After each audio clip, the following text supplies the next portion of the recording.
চান্দিনা মধ্যম তলার আমার ভাই, আমার বাবারা, আমার মা গো, ও মা, ও বোনেরা, হৃদয় খুলে একটুখানি শোনো। যেদিন তোমার জীবন থেকে আল্লাহর হাবিব সরকারে দু জাহান ইমামুল মুরসালিন রাহমাতাল লিল আলামিন সিরাজুম মুনির নবী, উজ্জ্বল প্রদীপ নবী, যেদিন তোমার জীবন থেকে ডিলিট হয়ে যাবে, সেই দিন তুমি আর মুসলমান থাকবে না, সেই দিন তোমার সাহায্যকারী আর কেউ থাকবে না। আল্লাহ বলেছেন, হাবিব, আমি আমার বান্দাগুলোকে পৃথিবীতে পাঠিয়েছি আপনার মাধ্যমে, তাদের জীবনের প্রত্যেকটা কর্ম আমি গ্রহণ করব আপনার মাধ্যমে। যেদিন আমি দেখব তাদের কলিজা থেকে আপনি চলে গেছেন হাবিব গো, সেদিন থেকে তাদের আর কোনো দায় বলে আমি স্পষ্ট করে জানিয়ে দিয়েছেন বন্ধু। আল্লাহর হাবিব আমাদেরকে জানিয়ে দিয়েছেন, আপনি আমি ওই উপরে পৃথিবীর বুকে, আপনি আমি যখন বিপদে পড়ি কোনো না কোনো সাহায্যকারী খুঁজে পাই, কেউ না কেউ আমাদেরকে হেল্প করার জন্য বন্ধু চলে আসে, কিন্তু উপায়টা এত ভয়ঙ্কর হবে রে।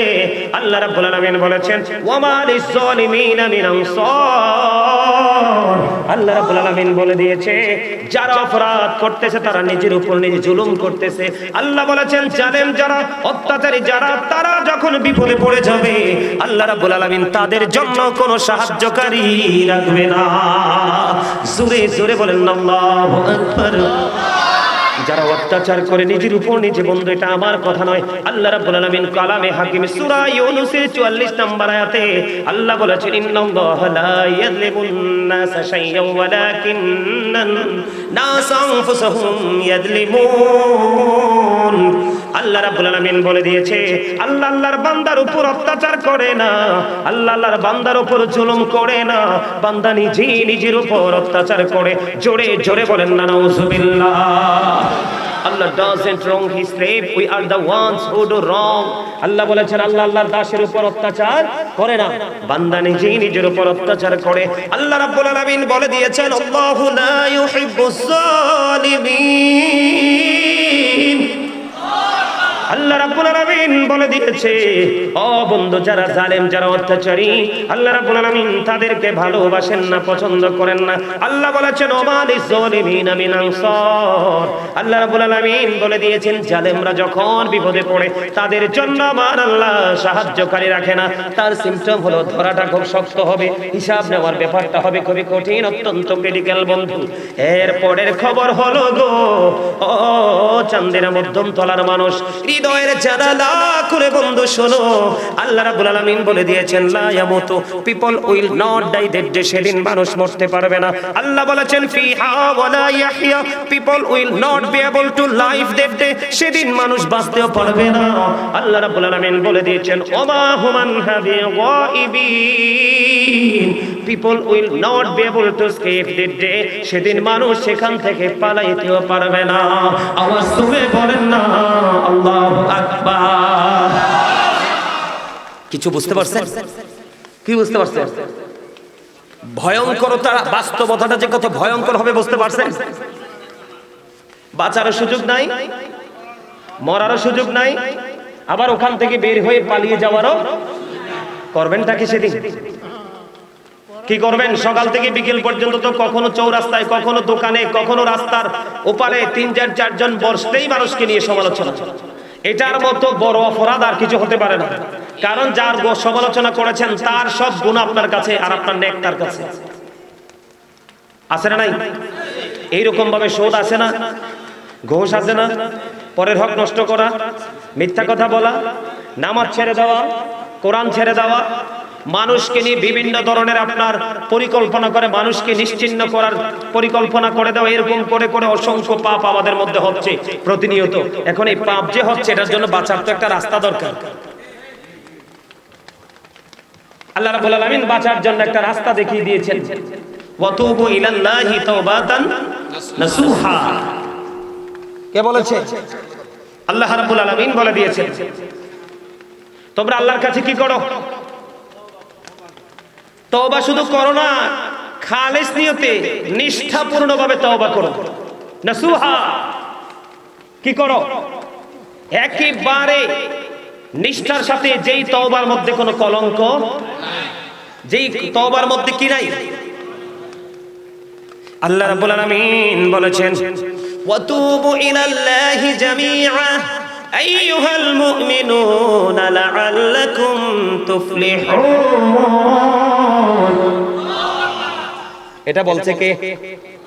ওমা কথা কয় না, আর যারা বলেন আমাদেরকে আল্লাহ তওবা করতে বলেছে। বন্ধু, তওবা যদি কবুল, আল্লাহর কাছে যদি আমরা তওবা করতে পারি রে, তাহলেই হতে পারবো সফল। আমি আজকে সিদ্ধান্ত নিয়েছি কয়েকটা বিষয়ের উপর আলোচনা করব বন্ধু। ওই এতক্ষণ যে কথাগুলো বলেছি এগুলো হচ্ছে আজকের আলোচনার জন্য প্রাসঙ্গিক, আপনাদেরকে অ্যাক্টিভ করার জন্য, এক্সপেরিয়েন্স ম্যান হিসেবে প্রিপেয়ার করার জন্য। বন্ধু, বুঝে নিতে হবে রে, মরণ এমন একটা যন্ত্রণার জিনিস, কবর এমন একটা যন্ত্রণার জিনিস, ওপারের প্রথম স্টেপ এত বড় যন্ত্রণার জিনিস রে। ইসলামের চতুর্থ তৃতীয় খলিফা হযরত উসমান বিন নূরাইন রাদিয়াল্লাহু তাআলা যখন কোন কবর দেখতো, কবর দেখলে বন্ধু ওনার চক্ষু যেন দুইটা বন্ধু ঝর্ণা হয়ে যেত রে।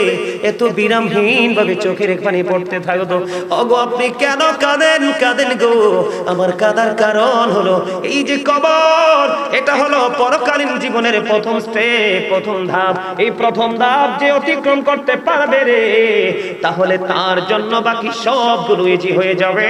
এই জন্য কবর দেখলে আমি কাঁদি। আবার এই কবরের মধ্যে যদি কেউ অ্যারেস্ট হয়ে যায় রে, তাহলে আর কোনো উপায় থাকবে না। ওই যে বলেছি বন্ধু, সেনাবাহিনীর হাতে অ্যারেস্ট হয়ে যেতে হবে। ওই সেনাবাহিনীর হাতে এত বড় বড় হাতুড়ি থাকবে না। এই হাতুড়ি যদি পৃথিবীর বুকে একটা বারের জন্য রাখা হয়, পৃথিবীর মানুষ জিন সবাই মিলে একটা সেকেন্ডের জন্য হাতুড়িটাকে জমিন থেকে একটা সেকেন্ডের জন্য সুতা পরিমাণ উঠাইতে পারবে না। ওই হাতুড়ির আঘাত ওই পাপীদের উপর কন্টিনিউ বরাদ্দ হয়ে যাবে। জোরে জোরে বলেন না নাউজুবিল্লাহ। আপনারা এখনো কথা বলেন, আমার বুঝি আসে না কেমন করে কথা আছে, কতটুকু বিবেকহীন, কতটুকু সেন্সলেস হলে এখনো কথা বলা যায়। আমি আপনাদেরকে এতক্ষণ এই কথাগুলো বলেছি শুধুমাত্র আপনাদের মানসিকতাটাকে পরিবর্তন করার জন্য, ধারণাটাকে চেঞ্জ করার জন্য, লাইফ স্টাইলটাকে যেন চেঞ্জ করতে পারেন কন্টিনিউয়াসলি। সেই জন্য আমি আজকে আপনাদেরকে এতগুলো কথা বললাম। কি মনে করেছেন দুঃখে শুধু পড়ে থাকেন, সাহায্যকারী না পাইলে বুঝবেন দুঃখ যতটা না, তার চেয়ে বড় হলো না পাওয়ার যন্ত্রণা। কথা বলেন না কেন? আমার কাছে নিজেকে মুসলমান বলতে বড় লজ্জা লাগে। বলো হুজুর কেন গো, আমরা মুসলমান দাবি করি নিজেকে, কিন্তু আল্লাহর হাবিবের আদর্শকে কবর দিতে একটা সেকেন্ড দেরি করি না। কথা বলেন না কেন? আমি আজকে ওয়াল্লাহি আল্লাহর কসম করে বলে গেলাম, এই চান্দিনা মধ্যম তলার মানুষ রে, ও চান্দিনা মধ্যম তলার আমার ভাই, আমার বাবারা, আমার মা গো, ও মা, ও বোনেরা, হৃদয় খুলে একটুখানি শোনো। যেদিন তোমার জীবন থেকে আল্লাহর হাবিব সরকারে দো জাহান ইমামুল মুরসালিন রাহমাতাল লিল আলামিন সিরাজুম মুনির নবী, উজ্জ্বল প্রদীপ নবী, যেদিন তোমার জীবন থেকে ডিলিট হয়ে যাবে, সেই দিন তুমি আর মুসলমান থাকবে না। সেই দিন তোমার সাহায্যকারী আর কেউ থাকবে না। আল্লাহ বলেছেন, হাবিব আমি আমার বান্দাগুলোকে পৃথিবীতে পাঠিয়েছি আপনার মাধ্যমে, তাদের জীবনের প্রত্যেকটা কর্ম আমি গ্রহণ করব আপনার মাধ্যমে। যেদিন আমি দেখব তাদের কলিজা থেকে আপনি চলে গেছেন হাবিব গো, সেদিন থেকে তাদের আর কোনো দায় দায়িত্ব আমি আল্লাহর নাই। আমি আজকে আলোচনা করার জন্য এসেছি, আমি আলোচনা করার মানুষ বন্ধু। আমি অন্যান্য আমাদের দেশে অনেক বক্তা আছে, রং ঢং তামাশা গল্প গুজব করে সময় নষ্ট করে, সেই চিন্তা আমার মধ্যে নাই। তার কারণ হলো আমার জীবনের সময় খুবই অল্প, আমার কাজ অনেক বাকি। কারণ একবার চলে গেলে আর ফিরে আসার কোনো সুযোগ নাই। একবার যদি দুই চোখের পাতায় এক হয়ে যায় রে, আর পৃথিবীর কোনো মানুষ তোমার কোনো খবর রাখবে না, তোমার জন্য দোয়া করবে না, তোমার জন্য মাগফিরাত কামনা করবে না, তোমার জন্য কখনো মালিকের দরবারে দুটো হাত তুলবে না। এই পৃথিবীর মানুষ এত বেশি স্বার্থপর বন্ধু। এই জন্য আমি প্রায় সময় বলি, পদ্মা মেঘনা যমুনার তীরে কত ঢেউ চলে যায়, আসে না তো ফিরে।